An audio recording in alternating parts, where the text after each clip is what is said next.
Say it to the microphone. Ito. Ash, ito yung question mo para sa iyo.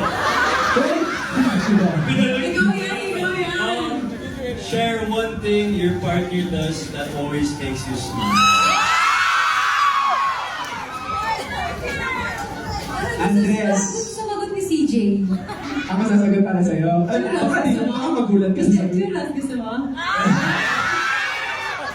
Ay, ikaw talaga, 6-footer. Okay. Andres, what is one thing na ginagawa ni Miss Ashton Oliva na Manila's Finest that makes you smile always? Makes me smile. Ang hirap naman yun. Kung iisipin ko talaga, what's one thing that makes me smile? Kaya naman ano ba? No, if there's one thing that makes me smile about Ashton is Yes. kahit when she shows up.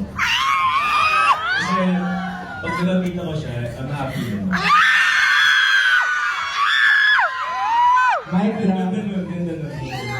Oh, ganda. So when she shows up, lagi parang yung presence niya, that's enough.